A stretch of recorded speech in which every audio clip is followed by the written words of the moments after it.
The college football experience, Michigan State Spartans 2024 season preview episode on the Sports Gambling Podcast Network is brought to you by Underdog Fantasy. You can win up to 325 times your entry with their brand new Pick 8. Sign up with the promo code TCE SGPN to claim your special pick plus first time deposit offer up to $250 in bonus cash. Yes, they do have college football and college basketball. UnderdogFantasy.com, promo code TCE SGPN. We're also brought to you by Rhythm. Get the best data-driven props and picks from Rhythm. Claim your free 7-day trial period today by going to sportsgamblingpodcast.com/rhythm. That's RITHMM. That's sportsgamblingpodcast.com/rhythm. This is Martin Cleese, and you're listening to SGPN. Let it ride.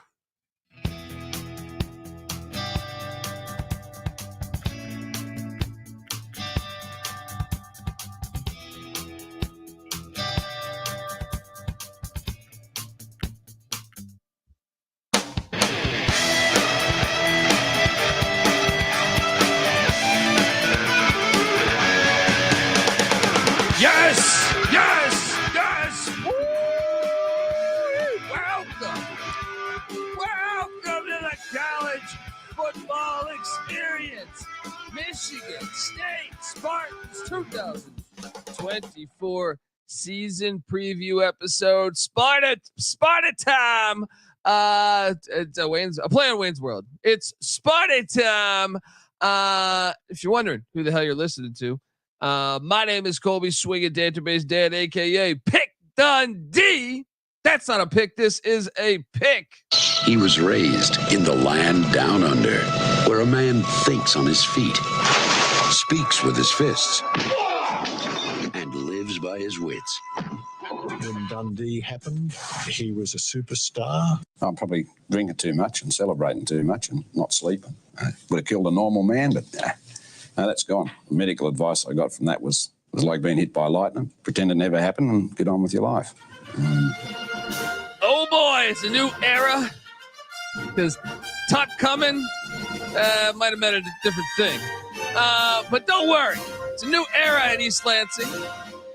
You know, Kirk Gibson, before he was winning World Series for the LA Dodgers, played at Michigan State. Hightower from Police Academy. Anyone that's got a connection to Police Academy, he played at Michigan State. James Caan, may he rest in peace, and Bubba Smith. They're deep in history with Hollywood, you know, with the City of Angels, with Kirk Gibson. No, they've had great players for a long time. Yeah, I mean, I'm excited for this new day and age. I enjoyed first. Hopefully you're watching on YouTube, youtube.com/the college experience, as we break down all 134 college football teams in the FBS with an hour long dedicated to every single team. Kennesaw State getting the same amount of attention. Kent State getting the same amount of attention as Michigan or Michigan State or Alabama or whoever. But I am joined by my co-host, the DFS god himself. Yes, when the season starts, we got DFS episodes flying off the shelves. Give it up for the rooftop IPA drinking, homebrew making, tobacco road living, the free lock giving, former Herndon Basketball League MVP. Give it over NC Nick in the place to be. There we go. What's going on, man? Going on is Sparty here. All right. I know the music brings you back to Lorenzo White, but he was a Spartan. Percy Snow, but for a while, man, Sparty was the team to beat in Michigan. For a good 15 years, maybe 15 years. We're talking about when Mark D'Antonio had them rolling. Yeah. When he won 11 games in 5 out of 6 years. And won double-digit games in 6 out of 8 years. That's what Michigan State needs to get back to. College football is better when Sparty is strong, and I hope the new coach, Jonathan Smith, can do that. I think he can. I'm a huge Jonathan Smith fan. If you followed Oregon State, first I remember him playing quarterback at Oregon State and whooping Notre Dame's ass in the Fiesta Bowl. But I'm a big fan of his, and I think the hire makes sense. By the way, shout out to the chat. See Robert Martin, big baller in there. He's asking what conference next. The Big 12. It's the Big 12 will be next. But Noah Conley, shout out to Noah Conley. Go Green. I know he's excited about Aidan Chiles, and I'm super excited about Aidan Chiles too. And shout out to Jake Brubaker. Congrats on the newborn, Jake. Yeah,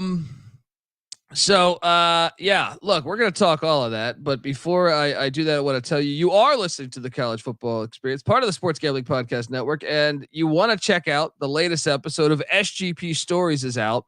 It's on Patreon. And the guys, myself, Stacking the Money Green and Real Money Kramer, do a Forensic Files style deep dive on the Bobby Petrino motorcycle accident that cost him his job. I might or might not have been wearing a neck brace with an Arkansas jacket and a Sugar Bowl hat.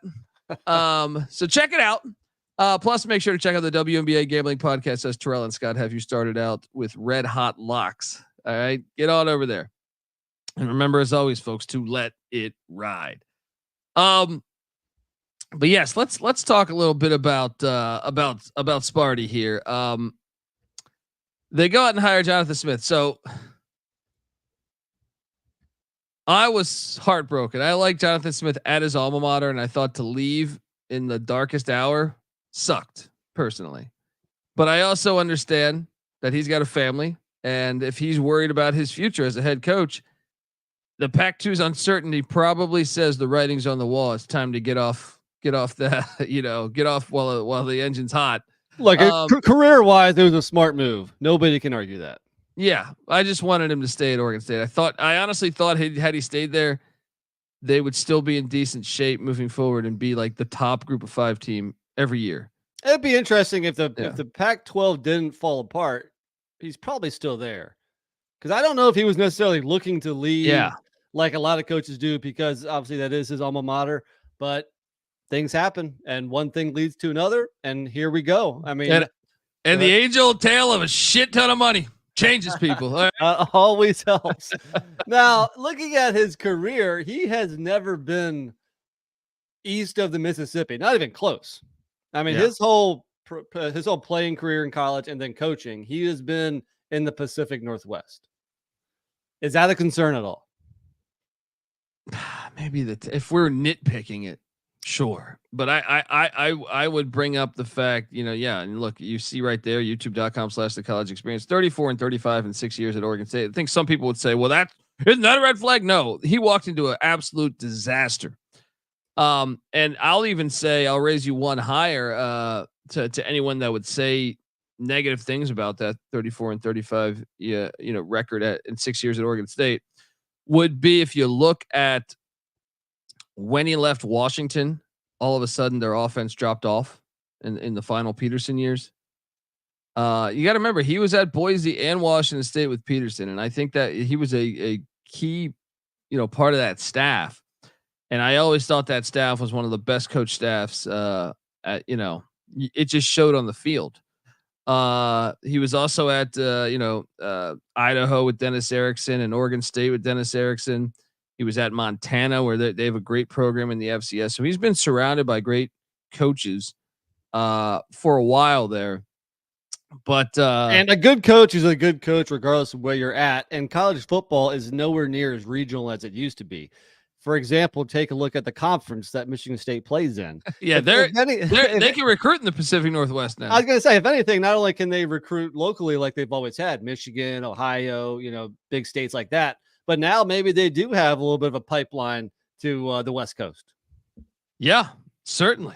And with NIL, Michigan State should be in good shape for years to come. Now, I will say, originally when they hired Jonathan Smith, I thought, okay, he's going to bring Trent Bray with him, who's a very good defensive coordinator from Oregon State, but he took the head coaching job at Oregon State, Trent Bray, who was a former Beaver himself.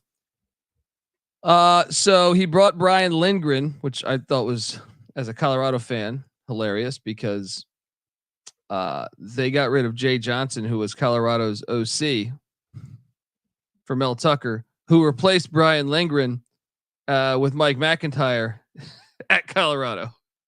You see what I'm saying? So they had Lindgren, they went for Jay Johnson, then Jay Johnson leaves for Michigan State, and now they got rid of Jay Johnson for Brian Lindgren.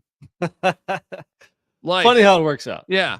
But I think he's a solid OC. And then the defensive coordinator hire to me is the one that speaks volumes, because you didn't get Trent Bray because he stayed in Corvallis. You go out and you hire Joe Rossi, who's a stud, comes over from Minnesota. He was rowing the boat for a few years, but before that he was at Rutgers. I really like that hire. I think he's an underrated defensive coordinator, and I really believe that that he can accomplish really good things here. So I'm on board with Jonathan Smith working out, despite the Pacific Northwest concerns of. I think it was a very good hire, but I think before we can talk about present day and future, we got to talk a little bit about the past and midnight Mel Tucker's era and how much of a break, you could argue, Michigan State got, because if you listen to us for a few years now, after they had that 11-2 season in 2021, which was a little bit smoke and mirrors, they were fortunate. They were a good team that year. Mel Tucker did a good job of bringing talent into East Lansing. 2-1 against Michigan. But I still do not think he's a very good head coach. And he was definitely overpaid when he got that big contract extension after the 11-2 season. I think Jonathan Smith is a better coach. I'll just put it like that. I think he's way better. But I will say, I'm interested to see if Michigan State scumbagged him or he scumbagged them. Because depending on what you read, well, clearly he was definitely, we'll see, but they saw a loophole. You see the Florida Gators might be doing this with Billy Napier soon. They saw a little loophole, I think, and I don't know what really occurred. I'm just talking out of my ass a little bit, but there's two sides to every story right now. You look at one side, you're like, I'm not sure he did anything wrong. And, but then you look at the other side and what was it? Scumbaggy? Yes. Yeah. But maybe not like, legally wrong. Well, he was on the phone too. It wasn't like this was actually, but I mean, I don't know who to believe. You're seeing two sides. I've read both sides, so I don't want to seem like this, like we're going to just take his word. Like football coaches haven't lied before. Right? Never. You know what I mean? Nick Saban told his Michigan State team at halftime, he told Plaxico Burress, "No, I'm coming back next year." All that is bullshit. Right? I'm committed to staying to Michigan State. 24 hours later, he was in Baton Rouge. But this whole Mel Tucker thing now is in the rear view. Is the lawsuit still pending? Didn't he file a lawsuit or something? Yeah, I think it's all going on right now. So. I don't have an update on that, so I guess maybe it's not quite in the rear view just yet.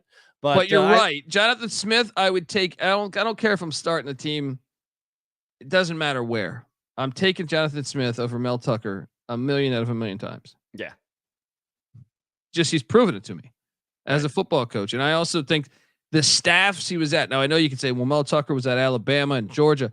Still, I think it's easier to win with that talent.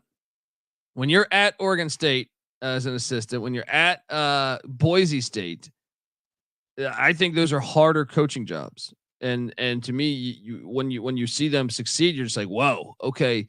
I mean, that Chris Peterson Boise team, I always thought was one of the best coach teams really in the past 30 years of college football. It stands out to me as one that they're beating Adrian Peterson in Oklahoma. They're beating Georgia, right. With guys that, some made the NFL, but it wasn't like Oklahoma had Sam Bradford and Adrian Peterson. Those are like two top 20 picks, right? I can't think of anybody on offense for Boise that really made the NFL. I mean, Doug Martin did. The running back. Yeah. But still, not a lot. They weren't just stacked with talent. And the main running back was it Ian Johnson, the guy that married his girlfriend, the cheerleader? So actually, Doug Martin might not have even been on that team. I know, but I think he was on a 13-0 team that was in or 13-1 team that was in 2009 probably. But yeah, I mean, I think you're right. It was Ian Johnson that year. And that was Zabransky. That was Zabransky at quarterback. Yeah, that was before Kellen Moore. That's right. Yeah. Anyway, we're going down a rabbit hole here about Boise State. Yeah. Let's get back to Sparty. Let's talk about the Smurf turf. No, I'm joking. So I think the hire's great. I think the hire's going to work out. And we're going to talk about offense, defense, special teams, go game by game on the schedule, talk about the futures market for Sparty.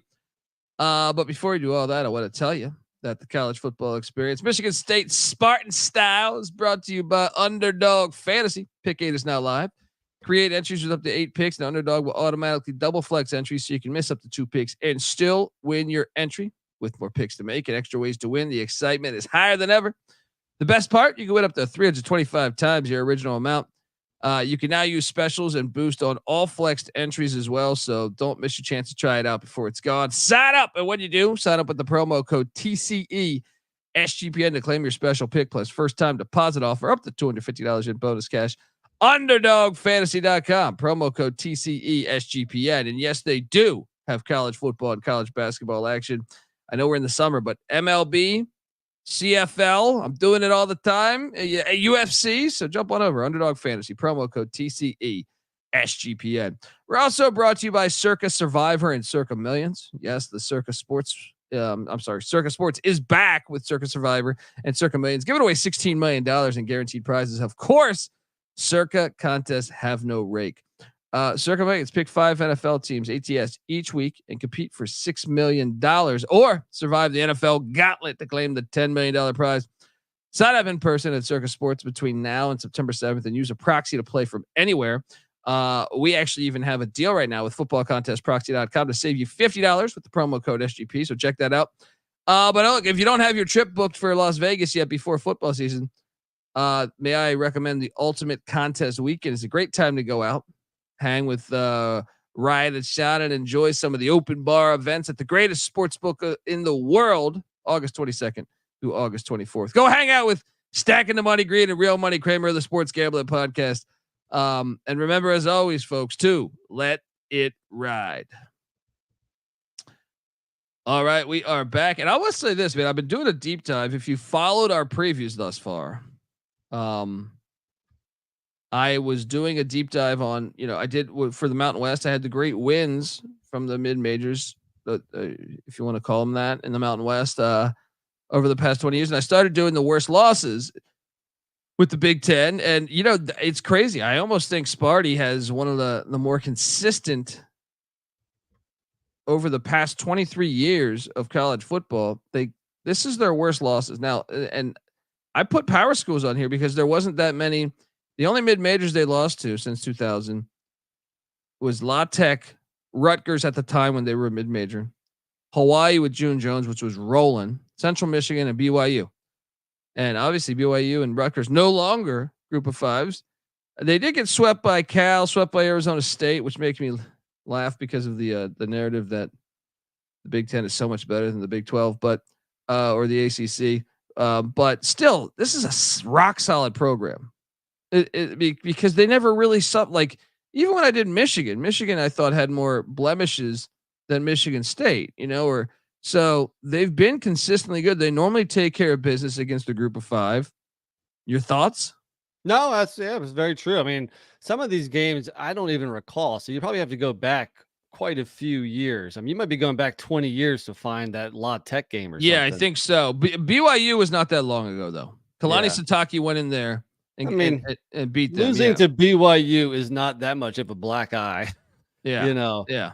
That's not that much of a mark against you. They've been a good football program for a long time. So yeah, that's impressive. And that's what I say. We need Michigan State to get back to being, competing for Big Ten championships.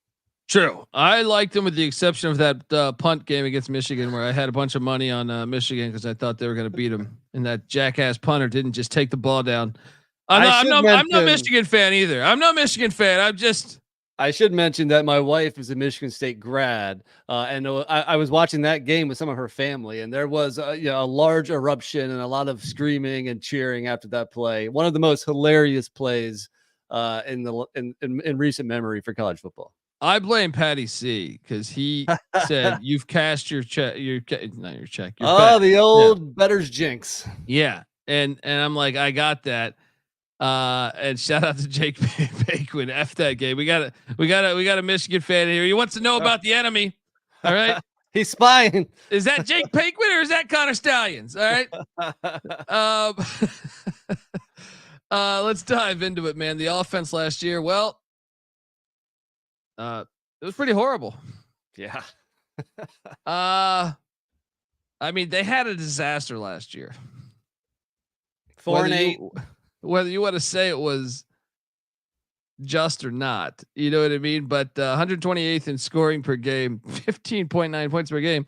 People are giving Iowa shit. Well, I guess Iowa's number 14. But at least Iowa's winning these games.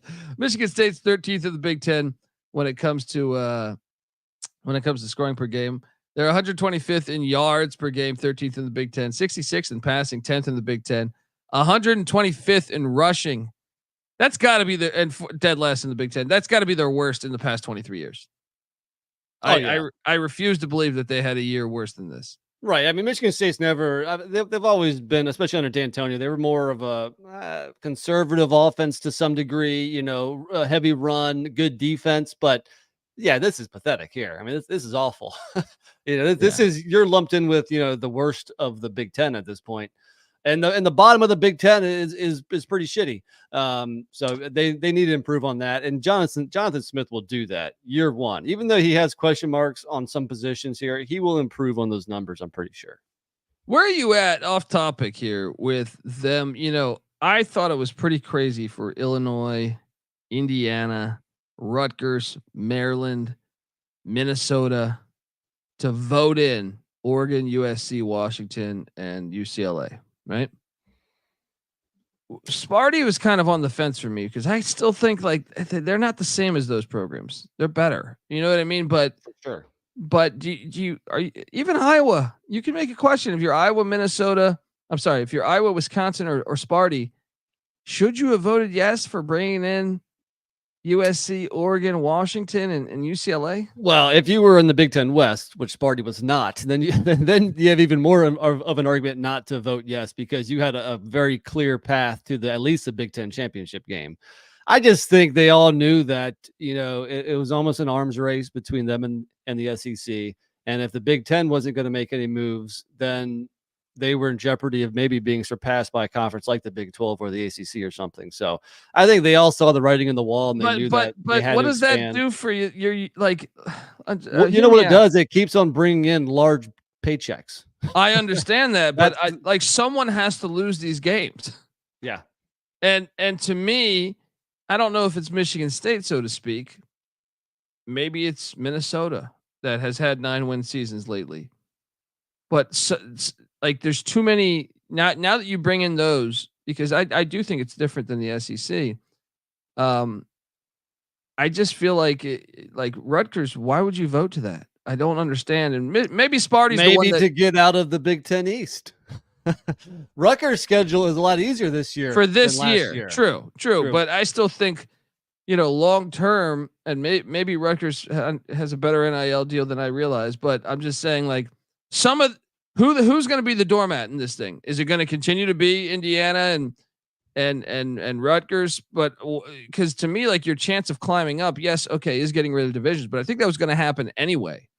Anyway, I don't know. Sparty's one of those ones where it's like before you would say, okay, you got Ohio State, Michigan, and then after that you can make a case that Sparty's the third best program. Now I know there's Iowa, Wisconsin, Penn State. Well, I guess you'd put Penn State 3. You'd say 4 would be Sparty, probably. Right. Well, last couple of years, but go back 8 to 10 years, and Michigan State would be right up in the top 3. Well, that's what I'm saying. So, but now you put Oregon, USC, and Washington, which all three, Oregon's played in 2 national championships over the past, 20 years. Washington played in the national championship last year, but also won a national championship in the past 30 years. You know what I mean? But you also now have an expanded playoff where you don't need to be the top or the second best Big Ten school to make the postseason tournament. But my point is that they're not going to sniff it now, right? I mean, it's not. Michigan State could. I mean, not this year, but Michigan State definitely could.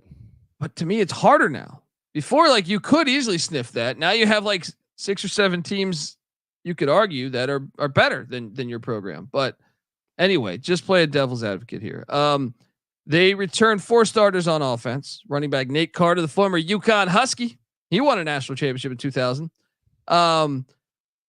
They do bring back Foster at the wideout spot. Antonio Gates, I'm not even sure he started for them.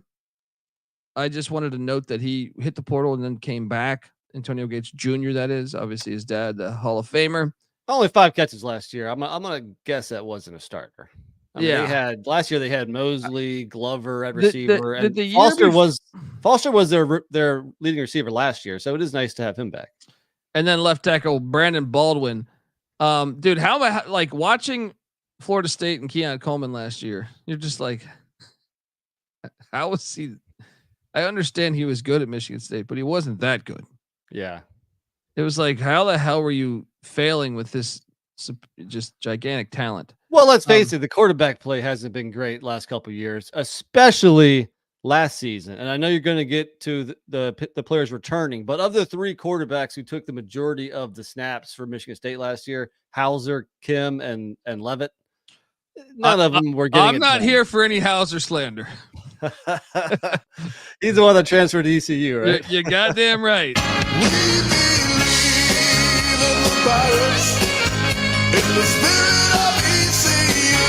Hey, and I'm a Coastal Carolina fan, and that's where Kim transferred to. Maybe there's a reason why they transferred to the G5 level rather than another P4 team. They don't want the rigorous travel of the new Big Ten. Look, we're going to talk about what they did in the portal in a second, but I want to tell you that the Sparty preview for 2024 is brought to you by Rhythm. If you're betting on player props, then you need to download Rhythm. Rhythm is the go-to sports betting tool that transforms complex data into actionable insights, empowering bettors with smarter, data-driven decisions. Unlike other platforms, Rhythm combines advanced predictive analytics with an intuitive user experience, making betting both easy and enjoyable. Rhythm's predictive models were born from the brains of MIT data scientists and quants with over 3 years of data that help drive you to better AI-backed betting decisions. Claim your free 7-day trial period today by going to sportsgamblingpodcast.com/rhythm. That's RITHMM. That's sportsgamblingpodcast.com/rhythm. All right. Back talking Sparty. Noah says Antonio Gates Jr. Watch for him this year. Watch for him. The other guy he mentions there is Nick Marsh, who's a true freshman, a 4-star. He is, but he's getting a lot of people are thinking he's going to start right away and be a playmaker for him.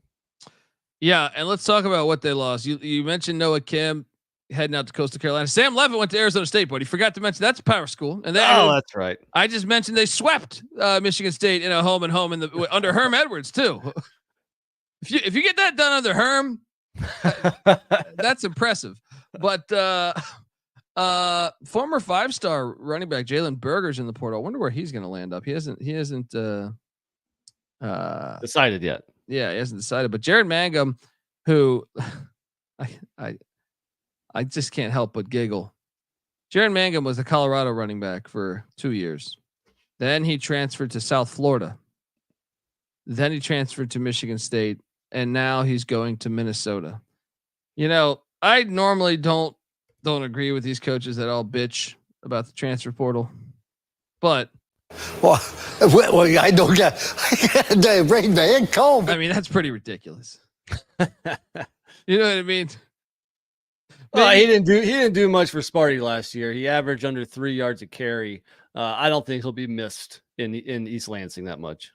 Yeah, but still, just how many man hours have been put into his his like people typing up his too many. Too many because I don't think he's that good. His transcripts. But they lose. I mean, Tyrell Henry goes to a conference foe, the Wisconsin Badgers. Evan Morris to UCF, tight end there. I mean, a lot of these mid-major guys, Jordan Simmons to Akron, Christian Fitzpatrick to Marshall. But the offensive line, and first off, tight end Malik Carr to Houston. Sneaky good get, I think, by Willie Fritz. Watch out for my boy Willie Fritz in year one. I think people are underestimating how good of a coach he is down there in Houston. But the offensive line, yeah, everybody left for the most part. Keyshawn Blackstock to the Arkansas Razorbacks, and Sam Pulled Pork Pittman and Bobby Road Rash Face Petrino. Offensive tackle Spencer Brown heading out to the Oklahoma Sooners. Kevin Wigginton to the Illinois Fighting Illini. Brett Bielema saying, I want some of this action. There's blood in the water in East Lansing. Braden Miller to the California Golden Bears. This one was late. Gino Vandermark to, or Von Mark to Alabama. That was one that if you picked up that was like a later transfer. And then Ethan Boyd to the Colorado Buffaloes. And they also lost long snapper Hank Pepper to Lincoln Riley and the USC Trojans, another conference foe. Makes it disgusting to say that, but that's a lot. That's a lot of damn people, man. Especially the offensive line. I mean, this is a complete turnover on the O-line, total rebuild. And you can see where those players transferred to. They were in demand in the transfer portal. That's the biggest area of concern right now. Yeah. They did go out and get Aidan Chiles, which let's talk about this for a second. And shout out to Tommy Schuster, who's a good quarterback in the FCS at North Dakota coming in too. But Aidan Chiles, I'm trying to think, when's the last time, I don't want to hear this Kirk Cousins nonsense. When's the last time Michigan State had a really exciting quarterback? They've had like the prototypical lawn chairs, basically tall, stand in the pocket. I don't want to hear Brian Hoyer. I don't want to hear Kirk Cousins. I don't want to hear Tony Banks. Yeah. This is Aidan Chiles has potential to be the greatest quarterback. I mean, unless I'm forgetting someone from the 60s or 70s, which I probably am, because I know this has been a good program for a long time, but this is by far the best quarterback. Jim Miller. Remember Jim Miller for the Steelers? Right. Gus Ornstein. You know what I mean? Aidan Chiles. They've never seen anything like this in East Lansing. He's going to be a stud for them. He's going to be exciting. He's the 4-star recruit. He was a freshman at Oregon State last year. He played in 9 games, even though DJU, I think, played the majority of the snaps. He's going to be exciting, and that's why our guy Noah in the chat's already talking him up. So it's going to be exciting to see him play. Definitely, he should have been a 5-star too. To me, like you just watched the games he came in. I think it was the San Jose State game. He came in, and I was like, whoa. Well, if he signed with Alabama, they probably would have bumped him to a 5-star. Yeah, exactly. We know how crooked this. We know how this works. All right. But and also that pickup Tommy Schuster too. I mean, he's good, veteran. Yeah, he's from Michigan. Yeah. If he's your backup, then you're feeling really good about the quarterback situation. It is definitely an improvement over last year. They brought in running back Jaron Lynch Adams from UMass. The guy had over 1,100 yards, 12 touchdowns last year. Over 100 yards versus Auburn in that game. And against Army, he ran for 234 yards and 3 touchdowns. You pair him with Nathan Carter, your backfield's set. Wait. They got UConn and UMass running backs. This is fantastic. Look, I'm glad someone else was watching the Cum Bowl besides me between UConn and UMass. Tight end Jack Velling was all Pac-12. That's a stud. As you saw, the tight end privacy Luke previously was Luke Musgrave, was off in the NFL. Getting Velling was huge. They especially losing the tight end departing Carr. Yeah, yeah. I mean, the dude had 8 touchdowns last year. So Velling is probably one of the top 10 tight ends in the nation. He'll be in the NFL, and these are death blows to Oregon State, by the way. Right? Yeah. Offensive tackle Tanner Miller from Oregon State leaves. Holy Cross, Luke Newman. They look. Holy Cross had a really good offensive line in the FCS. If you watched them, Andrew Miller. So Brett Bielema took an offensive lineman. Oh yeah, you son of a bitch. We're gonna take one of yours. Give us Andrew Miller. Might have a typo. I think it's Andrew Dennis. Did I mess that up? The Illini. But I think Dennis Miller. I think those 3 guys, that's the question marks. Those guys need to produce. They need to start right away along with their one returning lineman. And really, I think the offense, receiver position, you could argue might be a little weak. But the biggest area of concern is up front, the offensive line. Like I said, it's a total rebuild. Those 3 newcomers right there, they need to step in day one and be starters. And depth is a concern as well. Yeah, and I know Patty C is really pissed off about Caden Schnickel heading out from JMU to Sparty. But yeah, I do think you're right. I mean, that seems to be the area of weakness. Also, Aidan Chiles has never really started much, but I think he's going to be a stud. Be a stud. It's just he's got to go through those growing pains a little bit. For example, our guy Phil Steele, he ranks Michigan State's offensive line dead last in the Big Ten. Well, I don't get the brain bag. Sparty fans. Yeah, I mean, the portal gives, the portal takes. So don't be surprised if you're sitting there couple weeks guess into the season, watching good- your line saying, good- "The fuck is that?" Yeah, what's that? Good thing they have a mobile quarterback now, because True. if Jim Miller was back there, I don't think he'd make it. Defensively, Scotty Hazelton's gone. In walks in Joe Rossi, who's a fucking stud. So I do expect these numbers to go way up. They were 128th in scoring per game last year. They were just the bottom 10 in every, or I'm sorry, bottom 5 in every department within the Big Ten a year ago when it comes to defense. They bring 5 starters back: Cal Holiday, Jordan Hall at the linebacker side. None on the line of scrimmage, unfortunately, but Chase Rucker, the corners back, safety Malik Spencer, and nickelback Angelo Gross, all back. Okay, I can buy into the backside of the defense being in decent shape, sort of. You know? If you look at returning production on defense, 75%, 19th in the nation.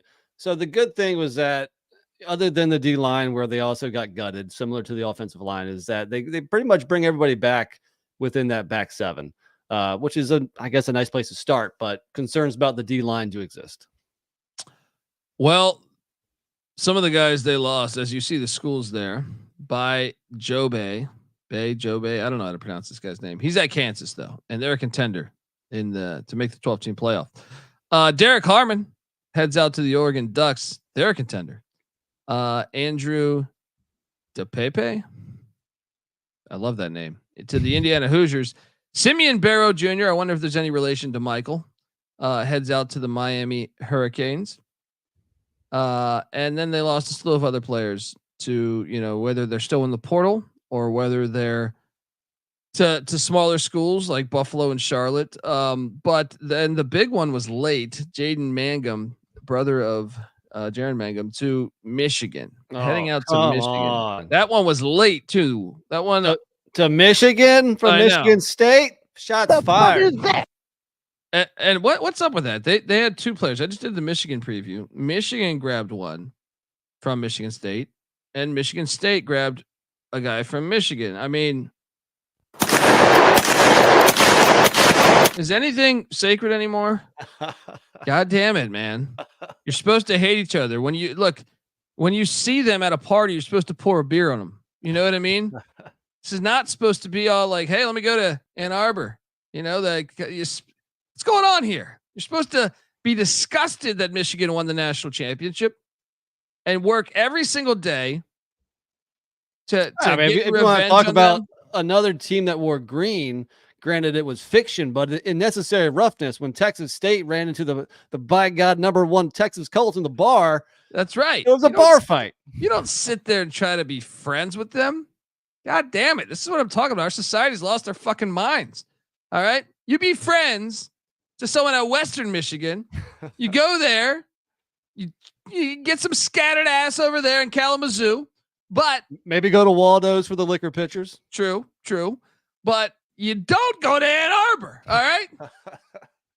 unless it's for a bruising, you know what I mean? No one's used the term a bruising for a long time, but I'm bringing it back. They did go out in the portal and they brought in Raquan Buckley, a guy. He could get some major snaps here. Ben Roberts from Oregon. They lost one to Oregon. They take one from Oregon. I don't know, if we'll see him starting, but Jalen Satchel coming in from Old Dominion. They raided Old Dominion. They took him and linebacker Wayne Matthews III from the Monarchs. Tyler Gillison. This is a guy that I think could get some burn too. Daquan Dowse from Georgia Tech penciled in to be a starter. Anthony Jones coming in from Indiana. Quindarius Dunnigan from Middle Tennessee. He's penciled in to be a starter too. And then the linebacker I'm referring to, Samaj Bridgman, coming in from Michigan, just disgusting. Marcus Pulliam from the Miami Hurricanes. Ed Woods from Arizona State is penciled in to be a starter as well at the cornerback spot. They also brought in linebacker Jordan Turner from Wisconsin, Jeremiah Hughes from LSU, Nikai Martinez from UCF, Lejan Cavazos from North Carolina, and punter Carson Voss. Sounds like a punter. from Western Michigan. I'm yeah. okay with that. Grab some guys from the directional schools that are trying to level up. No problem. 100%. And I mean, how fast can this defense? I do believe Rossi can build a winner here, but can it be? How fast can that happen? That's a good question. Like I said, I think you're fine at linebacker. I think you're fine at DB. At D line, I think at least you're bringing in a few more pieces than you were at O line. So you would think, there's enough players, enough depth, enough talent to kind of patchwork it through. But I think really, if you're looking at both sides of the ball, up front is where you're concerned. And a team only goes as far as their O line and their D line. That might really, limit the success Sparty has this year. Yeah. We'll see. Jonathan Smith, year one. Nice Beaver. Let's get to it because the win total sitting at 5, not 5.5. 5. Now the over is -105. The under is -115. So Vegas is basically saying 4 and 8 is more likely than 6 and 6. Your thoughts just on that, and we'll get to the rest of this graphic here in a second. Well, like I said earlier, I mean, there was talent coming in to East Lansing, even when the coaching wasn't so great the last couple of seasons. Now, has some of that talent hit the portal? For sure. We saw that. They got a lot of players coming and going. But I think there's still enough talent there, and I think the coach with improved coaching, I think this team can be bowling. I think they also not mentioned yet. Sorry to cut you off. The schedule's pretty damn tough too, though. Yeah, but I thought they left the Big Ten East.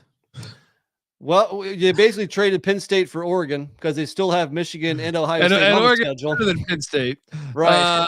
So you figure it out. They also drew Iowa, which is good for 25 punts and a 9-7 win.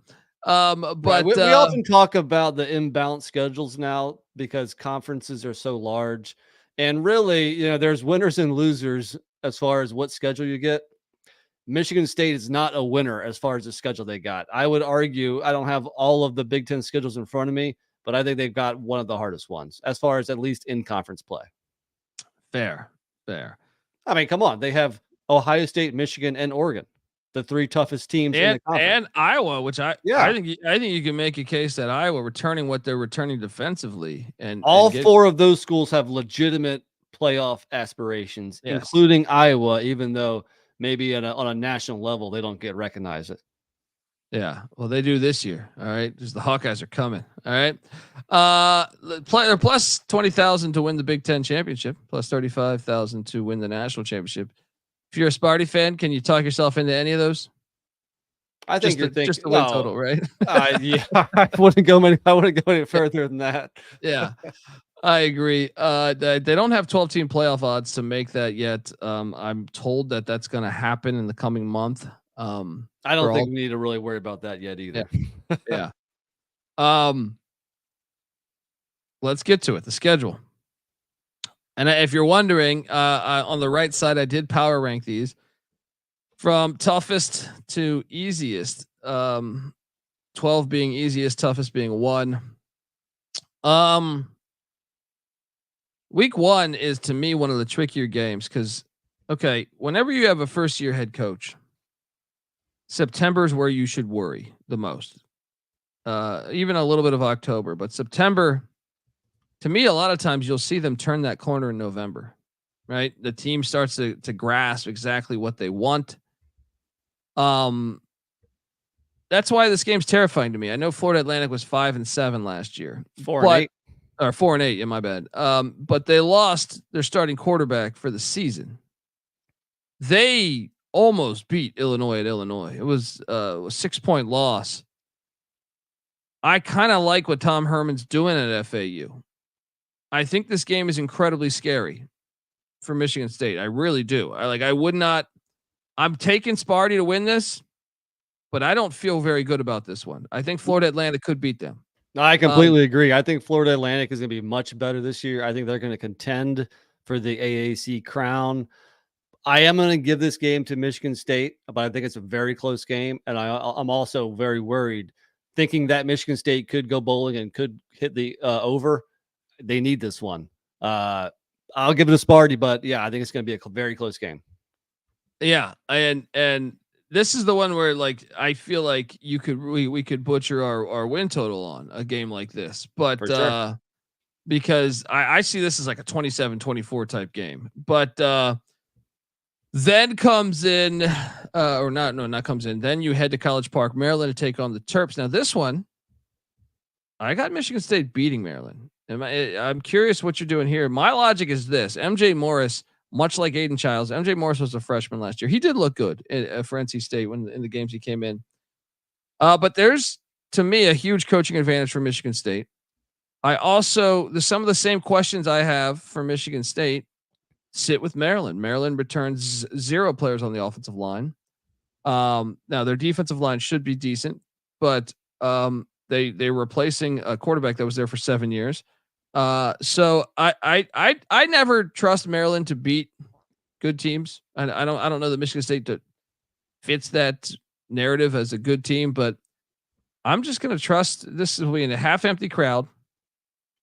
Give me Michigan State to pull the upset here. Well, the last 2 games against Maryland really shows how far Michigan State fell last year and the year before, because Maryland won both of them by double digits. Before those 2 games, Michigan State was 7-1 against Maryland since they joined the Big Ten and really dominated a lot of those games. I agree that this game is there for the taking.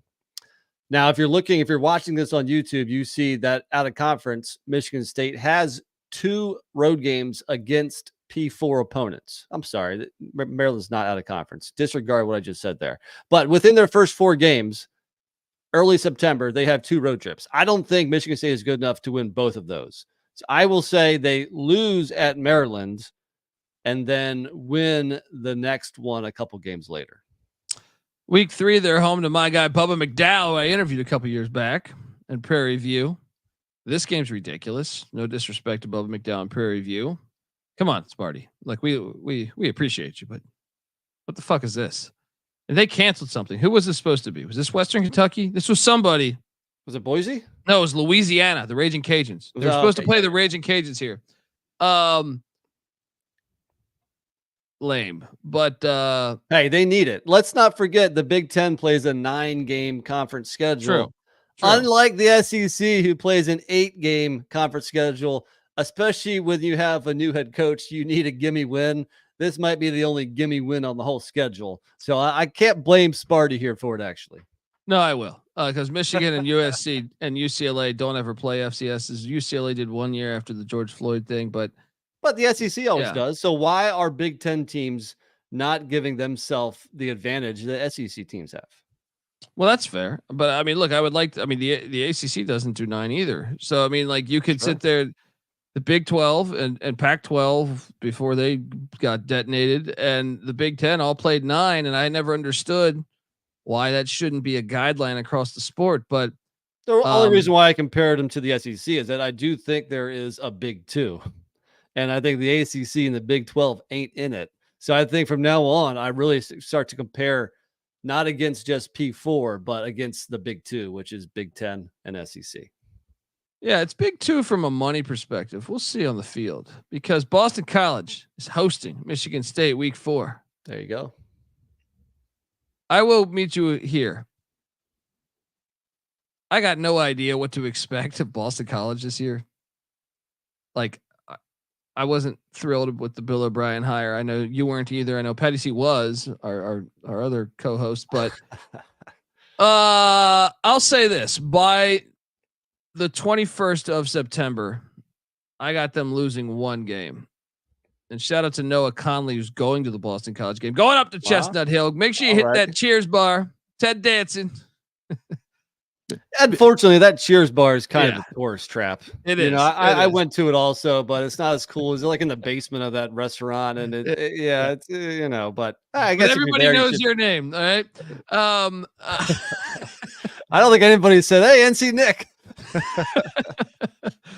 There wasn't a postal worker there. Nope. A lazy ass postal worker. I'm always wondering why my mail takes like 4 weeks to go 3 states. But I'm gonna have them with one loss. Call me crazy. Why do I feel like Florida Atlantic is the one that if I had to circle one, if you're forcing me to circle one, it's Florida Atlantic. But there's a 3 50-50 games to me. Yeah, I mean, on one hand, it's a nice start to the season because the first 4 games are all winnable. But I don't think Michigan State and this kind of roster turnover is there, because I would say 3 of the games are also losable. So it wouldn't shock me if they're 4-0 though. It wouldn't. Nope. It also wouldn't shock me if they're 2-2. True. I'm going to go 3-1 though. I'm going to go 3-1 too. And then this next part of the schedule, have fun. They are home to Ohio State, followed by at Oregon.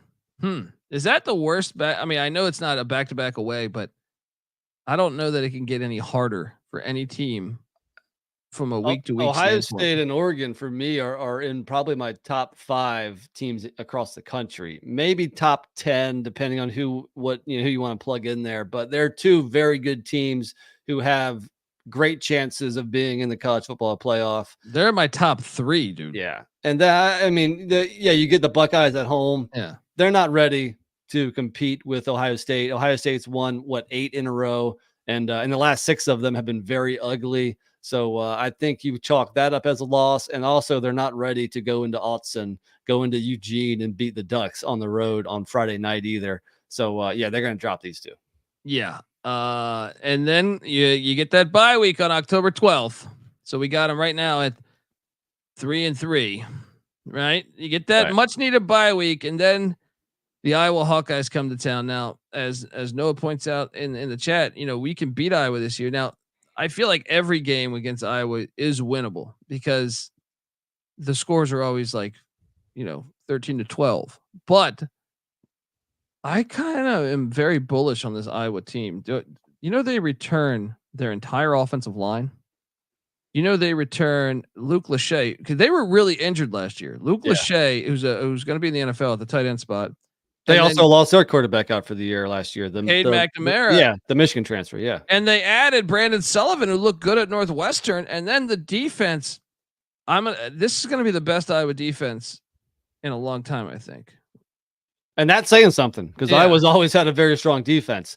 Now, Iowa is a so much better team at home. On the road, they can lose to pretty much anybody. So I agree with Noah. I think this is a winnable game. But I'm going to lean Iowa here. I think they win a close game, a defensive battle in the teens or the low 20s or something. I agree, though. I don't think this is like a for sure Hawkeye win. They bring back 18 starters, man. It's a lot. And I like the hire of Tim Lester. You remember when Pitt won the ACC championship with former Sparty coach Pat Narduzzi? Mm-hmm. Their one loss was to Western Michigan. That Pitt defense was pretty nasty, and Western Michigan put like almost 50 on them. I like them going to get Tim Lester. So I'm not saying they're going to be a top 4 offense in the Big 12 or the Big 10, but I just am kind of bullish on Iowa's chances this year to have a big time season. I'm gonna take the Hawkeyes to get it done. So I got them at 3-4 now. Yeah. Then they head to Ann Arbor. We'll all be rooting for this upset, but is it possible? Sure. These games are always weird. And I mean, look, the line of scrimmage. No, Michigan's so good on the line of scrimmage right now. Still talking about a question mark at coach. My Sharona Moore. That's a huge question mark. Still, though, like the trenches. I know they lost some pieces on the offensive line, but I like who they had recruited previously, and then they still have like Mason Graham on the defensive line, and Josiah Stewart's still there. Like I can't do it, especially against a team like Michigan State where there's big question marks at the line of scrimmage, and on the road at Michigan. Come on, you got to give it to the Wolverines. Yeah, so that puts them at 3-5. Can they go 3-1 in their last 4? Because now the schedule lightens up big time. Can they go 3-1 in those last 4 to get the over and get bowling? Well, they're home to the Indiana Hoosiers, which are the JMU Hoosiers. But I did our Indiana preview, and it was like their whole starting team is James Madison. James Madison entered the Big Ten, folks. You might not have gotten the conference realignment news, but James Madison is in the Big Ten. They were pretty good last year. Yeah. Man. I'm going to give this one a Sparty at home. Am I crazy if I tell you I like Indiana's roster better than Michigan State's this year? For this year only. But it is in Sparty. It is in East Lansing, Spartan Stadium. I'll back you, but I think Indiana's roster, when I break it down, they brought in like that JMU offensive line. I know it was in the Sun Belt, but they were good, man. Yeah. So bringing in all those guys, to me, I was really impressed with what Cignetti did in the portal. I'll take Sparty, but once again, I don't feel very confident on this pick. I think Indiana is one of those wild card teams. Most people just assume they're going to be the usual Hoosiers. No. Not very good. But Curtis Rourke at the quarterback spot too is sneaky. Yeah, sneaky, man. When he's healthy now, that's the big question. I think he's one of the better quarterbacks in college football when he's healthy. I mean, he's also jumping up from the MAC to the Big Ten, which is big. I'm a fan of his, but to say he's one of the better quarterbacks in the country, that might be a little high. I mean, his brother's in the NFL. Okay. My point would be that was a MAC quarterback. Yeah. That went to the Canadian Football League. He wasn't drafted in the NFL, was the MVP of the Canadian Football League, and now he's on an NFL roster because clearly he was talented enough to be better than a lot of other quarterbacks. I mean, how many quarterbacks are there in the league? 90. So I guess what team is he on? He's on the Giants. Is he going to make the roster, or is he just there? Well, he was on the Jacksonville Jaguars all last year. Yeah, was he? Okay. So yeah. I don't know.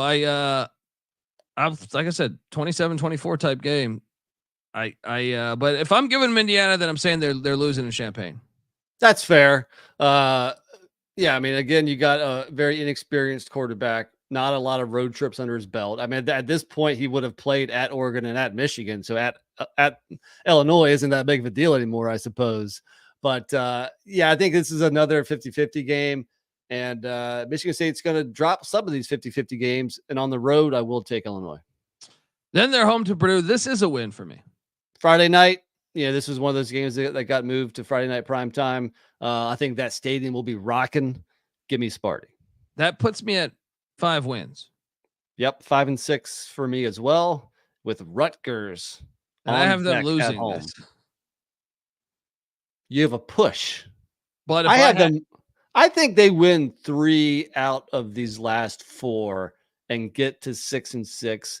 They hit the over. They go bowling. And especially given the roster turnover and the difficulty of the schedule, I say that's a successful year 1 for Jonathan Smith.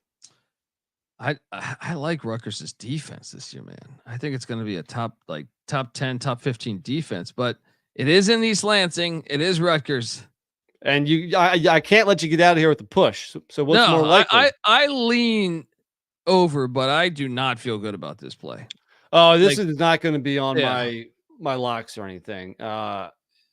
It's just too difficult of a schedule for a first year head coach with so many new players on that team. And another thing that I think if you're a Sparty fan that you got to hate about the schedule is like, you'd rather have that Maryland game later. You know, if you had, Florida Atlantic, Prairie View, and Boston College to start, I want my team to be a better, like getting Maryland or even the FAU game is sneaky. Like, I don't know. I have them. I think they're going to go 5-7. If I had a lean, because obviously we're not just going to stay on the number, I think 6-6 is more likely than 4-8, but not by much. Yeah, I think 4-8. That was their record last year, in a very bad year. A very tumultuous year with a lot of pieces going on with the lawsuit and all that stuff. So I think if you start off 4-8, I think that's a disappointing year 1. Can I sell you though on why I think this really could be a 4-8 season? Oh, there's enough. Sure, go. Hang on. Aidan Chiles has never started as a quarterback in college football, and I think he's going to be great, but it might not be this year. when I look at the defenses he plays in that 4-week stretch, Ohio State is a top 10 defense. Oregon is a top 10 defense. Iowa is a top 10 defense. Michigan's a top 10 defense. His confidence might be completely fucking destroyed for that Indiana game. So the more I look at it, the more I think like, man, Indiana might get them because go ahead. I just can't. That's got to be the toughest stretch for a quarterback, not even a new quarterback, for any quarterback in the nation against those 4 teams in a row. Yeah, especially the two on the road also. And I mean, with that questionable O-line, you have to worry about his health, which is why, again, that's why it was so big to bring in Tommy Schuster from North Dakota in case they need another quarterback for a game or two, whether it's a lack of confidence or whether it is a potential, injury. No, look, I said that there's only one for sure win on the whole schedule, which is Prairie View.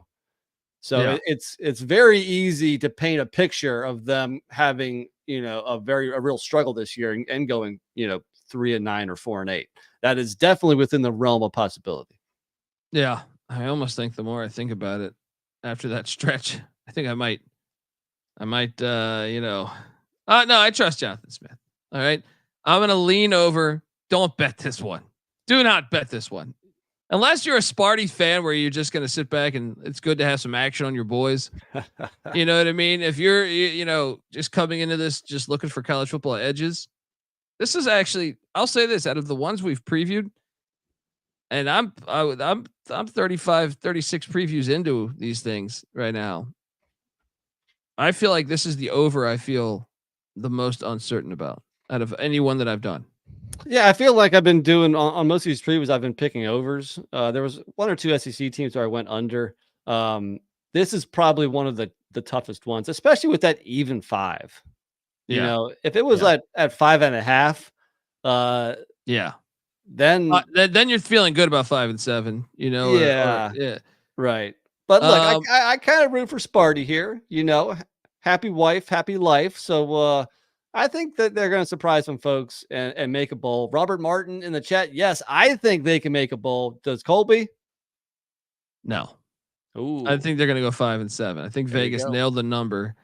But like I said, I love Jonathan Smith. I think he's a great coach. So it wouldn't shock me if he gets 6 and 6 and they steal one. It's going to be awesome to watch though. Cause they could be 4-0. If they're 4-0, Ohio State comes to town. That place, Spartan Stadium, is going to be rocking. All right. Yeah. Noah says he sees 7 and 5. Well, he's got those rose-colored glasses on a little bit. Maybe, I like his optimism. Well, that's why that Iowa game is huge too. If they can steal that away, then you're in a so much better position if you only split the 50-50 games or something. So that Iowa game is huge, and he did have Sparty winning that. That would go a long way in cashing in over if they could knock off one of those teams that they're not supposed to beat. Well, your offensive line better be ready. Yeah. I personally think, I was going through this, the only other one maybe you could sell me on is Georgia. I think Iowa's defense is better than Michigan's this year. And so you're just, the offensive line better be ready, because I think Iowa's really, really, I think this is the best defensive team we've seen from Iowa, and they're top 10 every year, but everyone's like a 6 and 7 year senior. When I break down the roster, I'm like, holy fuck. Anyway, I'll take the over. NC Nick's on the over. Best wishes to you, Noah. Maybe you get that 7 and 5. Jonathan Smith, it wouldn't shock me. Although I think the ceiling is 6 and 6. How shocked would you be at 7 and 5? You'd have to start out 4-0. Knock off Iowa to get to 5. Indiana 6. Hey, hell, I guess you could paint 8 if you do that, but I don't know. Yeah. Give NC Nick a follow on Twitter at NC__NICK. All right. You can talk Sparty ball with him. All right. He's a closet Sparty fan. All right. He's got, if you pan his camera around to the right, he's got a Sparty blanket on the wall, It's not true, but I do have the hat.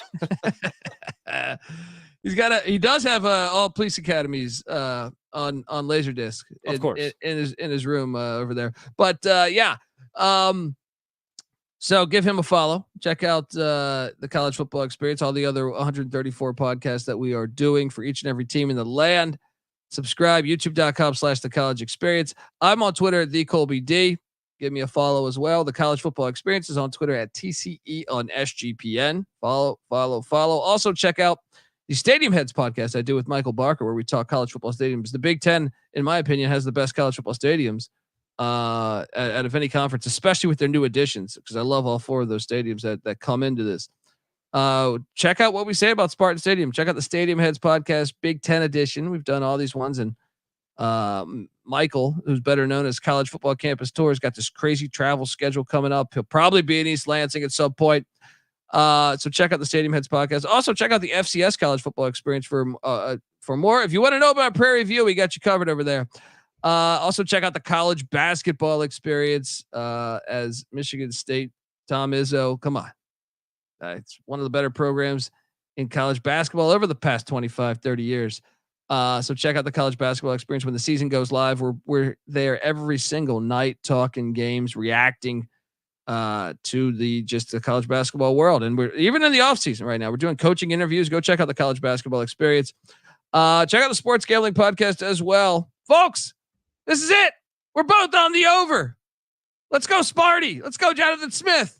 This is the College Football Experience. You better start thinking about yours. And we out of here. Run and shoot. We can really run and shoot.